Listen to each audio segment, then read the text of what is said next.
What's up? It's the Good Time Group. Hi guys, it's been like Too long. It's been way too long. It's good to see you all again. But it hasn't been 3 long yet. No, just two. As a celebration of reaching our 600th subscriber. Thank you very much, y'all. Though it is a little bit late because we're almost to 700. It's true. It was now the appropriate time to revisit 375, the Yellow Castle. The very first defensibility check. But before the ado scale was developed, This set stands apart from many other LEGO castles insofar as it is a landmark. This set the stage of all future LEGO in tandem with Space and Pirates. What I mean by that is, previous to this, we didn't really see a whole lot of themed anything. It was, your universal building sets, which it would have directions on maybe how to build a castle if you looked at the back of the box, but it was largely going to be your modern city buildings and homes. gas stations, repair shops, perhaps the aspect that made these sets, these themes that we've highlighted catch on, is that they capture the essence of what they are.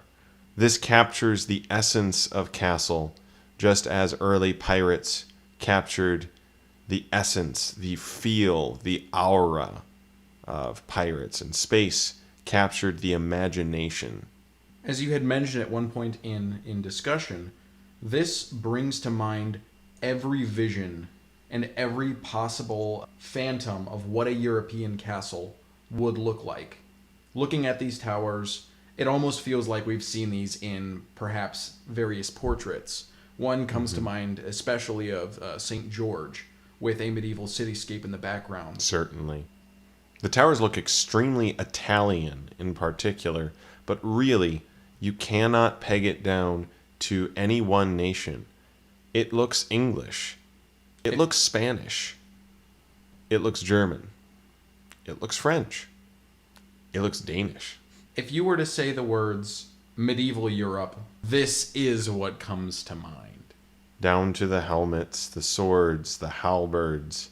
Other than the main coat here, these coats of arms are really classic, highly heraldic, impressively evocative. One of them's actually just a military order. That's like really cool. This is just one of the Knights of Malta.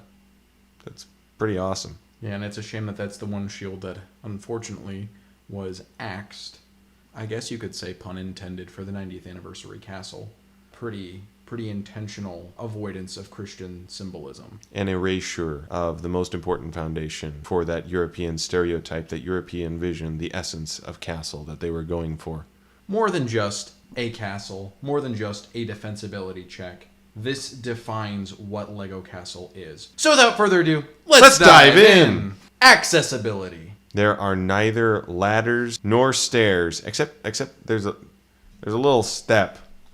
Yep, There is a little step. But there are neither ladders nor staircases anywhere to be seen. That appears to be the case. If you really look at it. If you stare. In a similar vein, there's no way to get to the second level, but further, there's no way to get to the tower tops. Inaccessible tower tops. Very unfortunate. Disappointing. Taking a look at that drawbridge. Bad drawbridge design. Very poor. We have a tripwire. It is a hazard to both the residents and potential assailants, if you will. It's true. It is defensive in that regard, but I'm offended, so I find it very offensive. It's offensive. And further, on that drawbridge, it's a massive step up and step down, depending on what direction you go in it, or out of course. The winch for raising and lowering the drawbridge. Single rope design, one chain, very disappointing. Winch, kind of accessible to minifigures, not accessible to assailants. We're kind of neutral on this whole winch system. It's pretty blah. There is a positive accessibility. Is there really? Trait. Yep. There's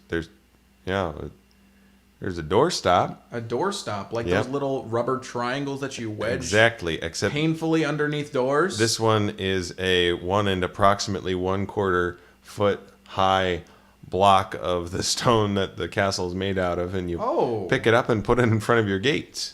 I see. Or on the ground to prevent earthquakes and your castle splitting open. That's not very... Wait, it can stop earthquakes? That's what I would assume. Yeah. It's yeah. true. Wow, Lego Studios ain't got nothing on this. That's right. And we do have living quarters. Although it's not easily accessible, they're delightful, with both an outward and inward facing window. Mm-hmm. One with beautiful red panes. And I can only imagine the finest masonry. Oh, the corbelations are through the roof. Accessibility, -2. On to defensibility. Inadequate crenellation height. Since the beginning, it doesn't stop, even with the 90th anniversary castle. Inadequate crenellation height. It's all inadequate. Some of it comes close. With that back gate, there's a rounded arch over the square, or rather rectangular doors, leaving a large gap at the top. That's an invitation. It's true. They do have some black metal grates to keep you from climbing onto the walls, but you could climb over that and maybe have your fall lessened by the accessible Yep. doorstops. Yep, the doorstop. And it's rubber, so you won't get too hurt. You could probably It's balance. clearly not triangular. No, that's true. It is not triangular. Bad drawbridge design. We come back to it. When it is closed, there's like a foot hole, a foot high, possibly 3 feet wide. That's unacceptable. That's more clearance than Cole's. We want to mention that the opportunity is missed on all of these corners. Towers on corners turn a weak spot into a defensive masterpiece, and it was missed. Further, there's a point that's worth praising and a point that is worth criticizing concerning the windows. For the 2 towers at the eastern and westernmost portions of the castle, they have a very good understanding of inside versus outside, with the arrow loops pointing outside, windows facing inside. However, looking at the donjon, the paned window is facing into the bailey, while on the other side, the side facing the exterior of the castle, has a large window. So for these reasons, we want to praise the understanding of inside versus outside the castle, but there is a large open window at the back. If you look at the corners of those walls and along the walls, there are buttresses. Oh, it adds to the structure of your walls. They are less likely to collapse or be battered down, and it forces your enemies further away from your walls. They are less likely to be able to hide. You can shoot them. We've got fantastic tower height. Very tall. Very tall, but also they have very good coverage over each other. If you're at the Barbican, The flanking towers have great coverage over the Barbican, and if one of the flanking towers is taken, your donjon has great coverage of the flanking towers. It's almost impeccable. and as we've done with many castles, we can in fact assume a moat. All of this to say, defensibility 1. Let's clippity-clop on over to offensibility. Oh, there it is. I can see it in the distance. An offensibility. Inadequate machicolationing. So we have machicolations for each of those towers, excluding the Barbican, but the entire exterior of the castle is completely unmachicolated. That's a pretty glaring mistake. We see that this era of castle, the era in which it was built, the towers are machicolated. They could have machicolated it, apparently. Or perhaps the towers are a later addition, and the only towers that would have been for this early fortress, this early medieval fortress, would have included the tall or perhaps even a shorter or just gated Barbican flanked by those 2 turrets, and perhaps the Barbican for the gate in the back sans its living quarters. At this time, there was no such thing as a bow. So it may seem a little bit, How would you tie your shoes? my goodness. I'm talking about the weaponry, the sporting equipment. Oh, yes, the sporting equipment. The medieval sporting equipment. Yes. So these arrow loops, in the case that they had bows or crossbows or projectiles of any kind, they would prove very helpful. But in this case, it's just as easy for defenders and offenders to poke swords or pointy weapons through. This castle really could have used a trip to Hobby Lobby, gotten some corbels for those walls. Yeah, this is true. We do have those inward-facing machicolations, and that's something that's great for offensibility in the case that offenders are able to get in. Or on the walls. Or on the walls. Yeah. Bit of a death trap Bailey. Good visibility on that Bailey, huh? Definitely. Offensibility 1. Auxiliary graces. Massive Garrison. If I'm not mistaken, even up to modern Lego Castle, this is the largest number of knights of a single faction to come in a single set. 8. That's tremendous. 8 crown knights. That is fantastic. 14 figures total. Yeah. We have a total of 14 figures. I wish I was making 14 figures. 4 of which happen to be on horseback. Now, it's a little bit up to the owner of the set to decide these 3 other knights. Are they allies or are they enemies? Are they sieging the fortress? What story is being told here? Are they here for a tourney? Are they part of a grand council? Are they perhaps the barons of the Magna Carta? Greedy barons. Greedy barons. Including those auxiliary graces, our final total is 2. This castle passes. The guild system did more for men than ever did the Magna Carta. In conclusion, this set is hotly contested. Some may ask, why is it yellow? Why is it so simple? Why is it so bland? I think, given what we expect to see on store shelves today, I do not blame you for thinking that it is simple, yellow, and bland. However, for the time that it was released, this was absolutely groundbreaking. Consider the number of new pieces made for this set. The red wooden doors, the pith helmets, the halberds, the swords, the shields, the visors, the arches. That's incredible. Architecturally and visually, this is a well put together, very well balanced set with a huge number of really versatile pieces that make excellent B models and would have been really, really fun to play with as an actual toy instead of just a display piece. None of the knights are your good guys or bad guys in there. None of them are set as that. It's not like one guy has a gold and blue lion and the other guy has a red dragon and a snaggletooth grin. And a death skull somewhere. And death skulls all over. Oh yeah, and weird arches. A death skull castle. These knights could have personalities. Looking at this set invites you to enter into another world, to get outside of yourself and to imagine what the lives of each of these small figures would be.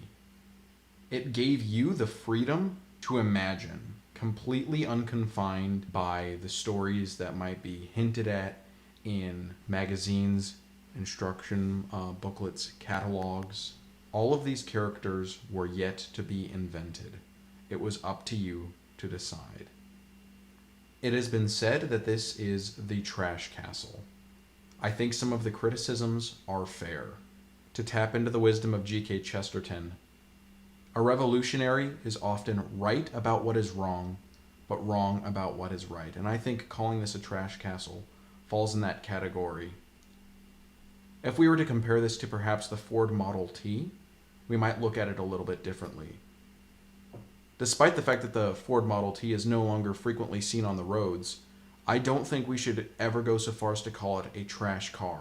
It defined the automotive industry, it changed the way that people lived, and it set the trajectory of the automotive industry in the future.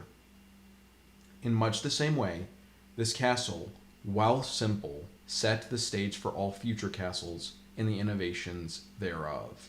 I think a good number of fans are too familiar with this castle and the habit of writing it off to look at it as if it were new, to look at it as an example of when Lego understood that it was a toy and not a sophisticated model making system. In one of Jangbrick's more recent reviews, he even made the remark concerning, I believe it was the Countach, that this, unlike any other set, felt like a snap-together kit. I lament that. I find that a great tragedy. That is the loss of identity for one of the most infamous toys of all time. This castle was re-released. We won't see that. You won't see that again. The sets coming out today aren't ever going to be re-released. This castle, the Guarded Inn, Black Falcon Fortress. other sets will get remade. Made no longer themselves in an acknowledgement of their inadequacies, while others endure because they're tied to perennial ideas and not pocketbooks. To a certain degree, if you can find a Lego set used like new, used mostly together, it's kind of sad. Not always, no. But sometimes. The pieces, ideas, and values of this set are universal and timeless. That is why we regard this as one of the best castles. Not as one of the prettiest, not as one of the most functional, but one of the best.